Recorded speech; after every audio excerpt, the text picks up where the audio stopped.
ఎంతైనా కూతుర్లు కష్టపడుతుంటే ఈ తండ్రులు చూడలేరురా. నేను వీడియోస్ చేస్తుంటే మా ఆయనేమో 24 గంటల దిక్కుమాలిన ఫోన్ పట్టుకొని ఉంటావంటాడు. కానీ మా డాడీ ఏమంటున్నాడో చూడండి.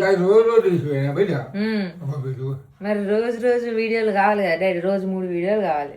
ఒక్క రోజు తప్పకుండా తీసుకుపోయినా ఒక్క రోజు కూడా డ్యూటీకి పోయినట్టే ఇక. నేను ఇలా రోజు వీడియోస్ చేస్తుంటే అంత కష్టం అవసరమా బిడ్డ అంటున్నాడు. ఎంతైనా డాడీస్ గ్రేట్ అబ్బా. ఇది మొన్న బెల్లంపల్లికి వెళ్ళిన వ్లాగ్. అప్పుడు వీడియో పెట్టడానికి కుదరలే, అందుకే ఇప్పుడు పోస్ట్ చేస్తున్నా. నేనేమో ఫుల్ ఎండలు ఉన్నాయి కదా, సింపుల్ శారీ కట్టుకుందామంటే వద్దొద్దు పట్టు చీరనే కట్టుకోవాలని లొల్లి చేసింది మా మమ్మీ. నీ మాట కాదు నా మాట కాదు అని పట్టు టైప్ లో కనిపించే ఈ శారీ కట్టుకున్నా. ఇది నేను మీషోలో తీసుకున్నా. వీడియో చేస్తున్నా అని తెలిసి కూడా ఇప్పటికి 4 సార్లు వచ్చి డిస్టర్బ్ చేసిందిరా మా మమ్మీ. ఈ ఎండలకు ఎంత మేకప్ వేసినా వేస్టే. దట్టు మేము వెళ్ళేది ఎల్లారం కాబట్టి జస్ట్ కన్సిల్ చేసుకుని లైట్ గా కాంపాక్ట్ కాజల్ అండ్ లిప్స్టిక్ వేసుకున్నా. ఏది వేసుకున్నా వేసుకోకపోయినా హైలైటర్ అయితే కంపల్సరీ అబ్బా. ఇంకా జ్యువెలరీ కోసం ఈ lotus necklace and ear rings పెట్టుకున్నా. వీడియోలో వచ్చి మాటికి డిస్టర్బ్ చేస్తుందని మధ్యలో లాగేసిన. మా మమ్మీకి హాయ్ చెప్పేసేయండి. ఇంకా కార్ లో అందరం కలిసి బెల్లంపల్లి స్టార్ట్ అయినాం. కార్ లో మా మమ్మీతో కొన్ని వీడియోస్ చేద్దాం అనుకున్నా, కానీ ఫోన్ ఎప్పటికీ కింద పడుతుంది. ఇంకా మా మమ్మీకి ఈ నెక్లెస్ నచ్చలేదంట. ఇంత మంచిగా ఉంది, ఎందుకు నచ్చలేదో నాకు అర్థం కావట్లేదు. మీరు చెప్పండి, నా నెక్లెస్ నిజంగా బాలేదా? చూడండి గైస్, మా మమ్మీకి నెక్లెస్ నచ్చలేదట.